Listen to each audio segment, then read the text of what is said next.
Welcome to another day in medieval life. Hey, it's not as fun as you think, but it's a lot of work, and you feel good when you do it. Anyway, today we're going to start working on a wattle and daub fence, or hurdle, as they say in England. For me, I like to use live oak posts because I have 3 big live oaks in my yard. So I use those. You can see one there behind me, a nice big old live oak there.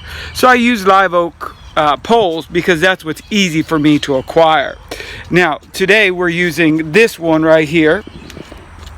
Okay, this pole right here, as you can see, it's about 9 feet long, and I'm going to cut it into about 4-foot pieces, and then there's one that goes along with it. We're using a nice standard big old cutter there.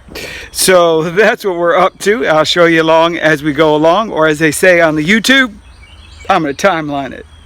Alright, here's the 3 pieces, or the 4 pieces that are cut. So, if you've never worked with live oak before, you're going to want to notice the first thing you need to know is the average jigsaw kind of thing is not going to work. Live oak is super hard, and even using my fro to make shingles, it doesn't always do it. It's very, very difficult. So anyway, use your big cutters. I'm going to make these into spikes, and these 4 of them are going to go right here on the side of my workshop. And this is where I'm going to start using to make the hurdle at, all right, or the wattle fence, if you will. Welcome back. As we have collected hurdles, or I should say sticks, we're going to make a hurdle. These are just some of them. Some of them are very long, you can see. Some are not. And I just laid them out here. This is not enough to do the job, but it is enough to get started. And I harvest these from where I live. Again, when it comes to wattle, to make a wattle, the key trick here is to use whatever is available to you. Hazel is what is preferred for most places. You can twist it and work it. These unfortunately are not hazel, because hazel does not grow where I live in the deep south. So anyway, these are some local. There's a few small oak and so on. So anyway, those are going to work, and they're going to go into here, and I'll show you what to do. Alright, welcome back. Robert Montegordano here. Just wanted to say welcome back. We are building a hurdle today. We're going to turn it to wattle and daub later. Anyway, this is King William there. Anyway, hammer, and I already put in the post. We're going to only work with these 4 today, 1, 2, 3, and 4. And we're going to weave a hurdle, if you will. So, let us begin. First thing you want to do, obviously these are not medieval, but hey, they are the best that I have. The first thing you want to do is, when you set up your wattle, you want to make them about a boot's length apart. These are my cuff boots, about a boot length apart. Now, when you begin your hurdle, what you need to do is take two about equal strength twigs, posts, whatever you're using, and wrap them both together, one at a time, but push them down same time, so that you do not get the posts going one this way, one this way, one that way. Alright, so what I mean, don't worry about their length. If you like to cut them just about the length, you can do that. Some people do. If you're using certain woods, like hazelwood, when it gets to the end, you can actually twist it like a rope and wrap it around. So here you go, let's see. Now, also you want to start in the opposite direction. Now, so you put them on just like this, starting at the top, wherever you're going, and you slowly bring it down to the bottom, to where you have a good length. A little tight, but not too tight. Not too tight. Okay, now with the other piece, and I'm going to cut this one off here so I don't have too much extra to less, because these are not, I cannot twist them, but I will cut it. Alright, now taking the other piece, about the same, they have to be about the same strength and the same level, and then weave it on the opposite side. So if the first one went on this side, this one has to go on the outside. So it goes like this. This way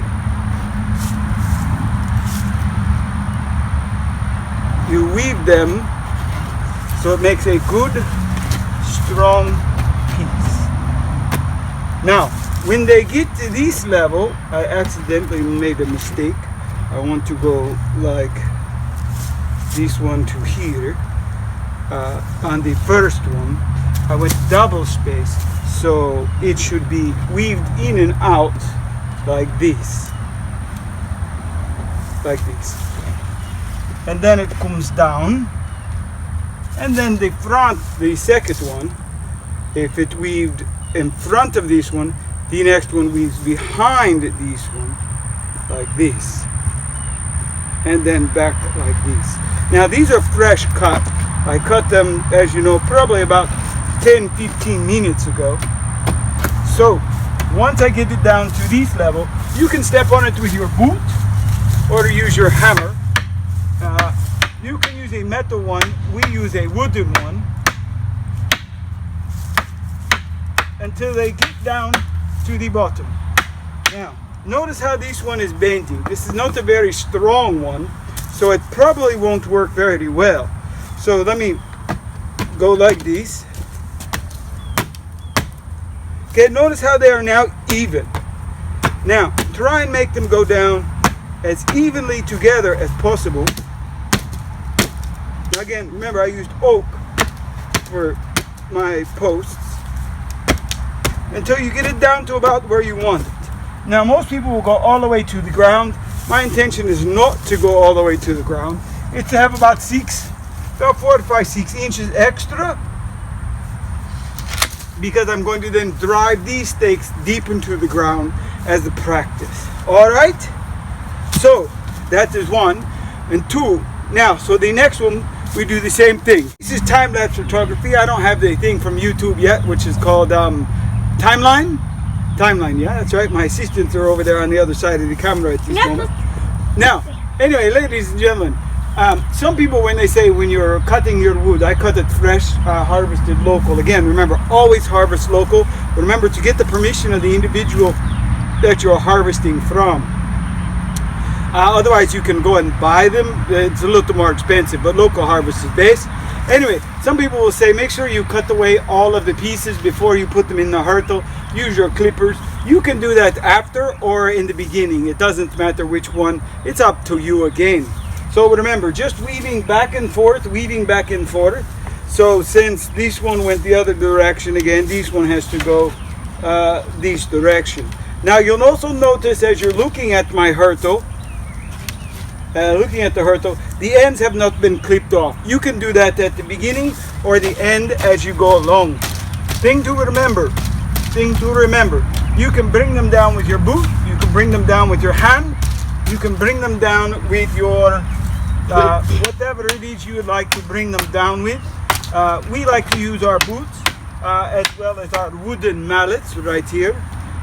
You could probably use a regular hammer. We don't. You could try it that way. But anyway, as it's being built up, eventually it's going to be wattled and daubed. Daub being horse poop, yeah, horse apples, good for you. Don't eat them though. Hay, water, and the mud. So anyway, we will eventually do that, and this is our first go.